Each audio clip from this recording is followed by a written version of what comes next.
Kian, ikaw. Ako naman po, I'm unlucky na hindi ako nakuha ng power of the third eye. Pero hindi rin ako close sa fact na may possibility na may spiritual presence din sa are you okay? Ay, putang ina! Oh my God. Oh, okay. Kala ko rin ko late nag-register. Okay. Kian, to continue. Okay, to continue. Wala akong nakikita sa likod namin. Okay. So to continue, ayun, hindi ako close sa fact na na may spiritual presence or may possibility na may spiritual presence. Sakto, di ba, pagkasabi ko nun? Ayun, so pero meron din ako mga moments na I consider I don't know, an anomaly, a really unique moment. For example, I would have a dream na parang someone I've never met would warn me to look somewhere na I've never been to, and then I look, and then turns out that that thing that they pointed me towards was actually something important that I needed in the future. So parang, the spirits somewhat end up sending subliminal messages na trying to help. So because of that, parang ayun, dun ako nagkaroon ng mindset na hindi ako magiging sarado sa possibility. Wala lang talaga akong power to actually see them. Kaya ayun. Ayun, thank you. Napansin nyo, nagulantang tayong lahat, pero si Bagets, chill lang siya nung may dumadaan sa likod na. Dani, ikaw, wala pa siguro? Wala pa, tama po kayo. Bakit di ka natakot dun sa dumadaan kanina, Dani? Hindi mo nakita? Umalis na siya. Anyways, thank you guys. Ang cute mo, Dani. Thank you everyone. Yung mga nakakita na talaga ng multo. Pwede din po kami nakakita, kami tatlo. Naka-feel kami. Ayun, pwede yun. Doon po yun sa area po namin, like standby area, biglang nagbukas yung door. Pero doon po sa taas ng standby area namin, wala po talagang hangin, as in, sobrang init po talaga. Pero nung kinose po namin yung door, a few minutes later, nag-open siya ulit. As in, And yung sound niya, yung sound effect ganun po. Basta sa trailer. Yes. Every time, tapos nilakpa po namin yun. And yung door, super bigat po nun. And hindi talaga siya maano na hangin. Pero nagbubukas siya dahan-dahan. Parang may nag-open pong gano'n. So since then, lagi silang nag-hangout sa kwarto na. Tapos nag-tiktok na lang. Itong mga bata to, ba't ba ito laging nandito? Tama? Yes po. Saan lugar yun? It's an ancestral house po kasi. Sa may New Manila po, Broadway.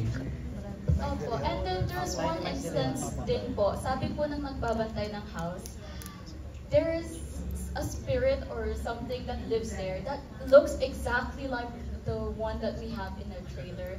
It's full black entity po. So, yun po yung tinatatakutan po namin palagi. Ayun. Pag ganun direct, Ron, may ginagawa kayong ritual para alisin? Dasal lang po talaga. Every morning bago kami mag-start, nagdadasal kami kasi number one, marami kami kailangan makunang sequence.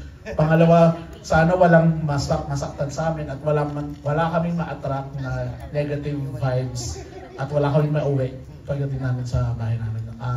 Wala naman siguro. Wala naman.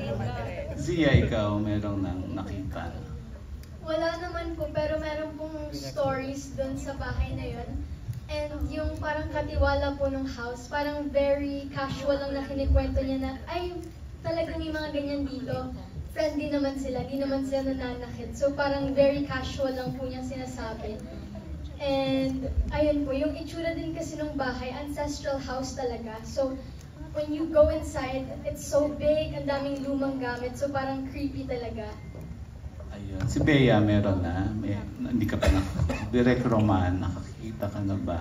Mga ibang multo po yun nakikita ko. Diba? Nakakakita po ako, nakakaramdam po ako. Pero again, nire-respeto natin yung spasyo. No? Nakakita ako alam niyo po ng mga kaibigan ko yan na nakakakita talaga ako. May third eye. Third eye po ako, nakakaramdam, naaamoy. May nakikita ka ba ngayon dito sa... Hindi po dito sa SM Norte. Okay. Pero meron sa SM. Joke lang. Wala po. Luis, ikaw, nakakita ka na. Sabay tingin eh. Ako never pa akong nakakita.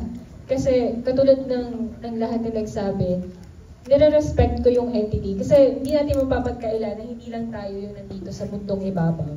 Meron din talagang forces. At the more na papansinin mo sila, mas sumalakas yung force. Katulad na sinabi ni Ate Andrea. Pero siguro yung... Excuse me po. Ang closest, meron akong naging taping. Alakda na pa to, sobrang tagal na. Doon sa bahay na yun, abandoned na siya. Tapos, meron kasi, di ba uso sa mga matatandang bahay, yung merong, iba yung stairs ng maid. So parang service na stairs. So doon ako naka-standby. And to enter ako sa isang scene. Kasi alam ko merong malaking ilaw doon. Every time na merong malaking ilaw, meron doon nagbabantay. Tapos nakita ko meron doon lalaki na umakyat. Nakita ko lang sa peripheral ko. Umakyat siya, ganyan. Tapos biglang namatay yung ilaw in the middle of the scene. Nandun ako sa loob. Tapos sabi na, wala ba nagbabantay doon? Kaya kung meron pong nagbabantay doon, tapos biglang yung nagbabantay, hindi pa na siya nakapasok kasi nag-action na. Sabi ko, so sino yung dumaan? Tapos parang ako, hindi ko in-entertain. Tapos biglang meron ako naamoy na bulaklak, yung pangpatay. Na gano'n. Tapos sabi ko, okay, hindi ko entertain. Pero nag-gets lang ng katawan ko na meron. Tapos sabi ko, meron. Yun lang yung closest. Pero yung as in nakita ko, nakipagtitigil sa akin. Sana po, wag. Wag. Katya, ikaw. Ako kasi may, ang ano ko dito, ako hindi ako nakakita pero nakakaramdam ako palagi. So, I believe that we are in the physical world and there is a spirit world that we call, no? So, nandyan lang talaga sila, of course. So, pag may namamating, nandyan lang talaga sila. Kaya nga may mga nakakakita and may mga third eye. So, sa akin, dun sa bahay ko now, nung lumipat kami, there was one time kasi na parang around 2 a.m. Biglang may pumapanik sa hagdanan, likod ng room namin yun, na parang nagdadabog. So napabangon kami, akala namin sino yun, may magnanakaw ba or what. So bumaba kami, hindi naman wala. And then, many times, yung mga helpers ko sinasabi, ma, meron kami narinig ng lalakad sa taas, ganyan. So even until now, meron. So before kasi duwag ako eh, pero ngayon, na naiintindihan ko yung ganong mundo, kinakausap ko sila. And then, ang ginawa kong ritual was, meron akong palo santo and mga incense. Inikot ko yung buong bahay. Kinausap ko sila na, alam ko na una kayo dito, pero hindi ko kayo gustong paalisin. Pero let's just share the space. Huwag nyo lang kaming sasaktan. Okay lang kayong nandito. Basta kumbaga, let's take care of each other. So up until now, ang lagi kong sinasabi sa mga bisita ko, may alaga ako dito, baka magulat kayo. Ganun, sa akin ang treat ko sa kanya may alaga. So every time aalis kami ng bahay, walang mga iwan sa bahay. Ikot kami ng husband ko, kayo na bahala dito ganyan. Kinaibigan namin siya. Kasi, di ba, instead, I think wala nang baka naiinis siya na nandun kami. So I just want them to know na hindi kami harmful sa kanila. Parang gano'n. Until now, nandun sila, ginagaya nila yung footsteps ko. Pagka may yan, sinasabi ng driver, ma, meron bang gising sa inyo kagabi? Kasi parang may naglalakad ng 2 a.m. Baka yung alaga natin yun. So, may ganun lang kami. Ganun lang po. Ano yung bagay na binanggit mo? Kasi, since may mga ritual nga ako, so there's a palo santo. It's a sacred wood that you can buy. Nasa smudge mo yun. Inuusok yun eh. At saka yung mga sage. So, sinasmudge ko siya sa buong bahay every now and then to let the negative energy na umalis dun sa bahay mo, yung mga ganun. Tapos meron ka lang parang prayer na sinasabi sa kanila, yung mga hindi na dapat nandoon, you can leave. Yung mga talagang nandito and you want to stay, let's be friends and, respect our space. So, hindi sila umalis? Positive I energy think hindi siya umalis. Positive energy naman kasi alam niyo may mga energy na swerte. And for me, I think, tinutulungan nila. That's just what I believe in. So please don't quote me on that. Yun lang po yung paniniwala ko. Thank you. Thank you. Andre, ikaw. Wala pa rin naman po. And hopefully, sana wala rin po. Yumi. Ako po nakakita na po ako pero like super tagal na po. Yung house po kasi ng pinsan ko, sobrang luma na po siya. And ako po yung naiwan dun sa second floor. Like yung bahay po kasi na yun, parang puro kahoy na po, ganun. And then nakita ko po yung lola nila sa mirror. Parang nandito siya, wala siyang face. Ang nakita ko lang is yung hair and yung color ng skin niya and yung dress niya. So, tinanong ko sila, never ko pa nakita yung lola nila kahit sa picture. And then sabi ko, may nakita ako dun sa taas.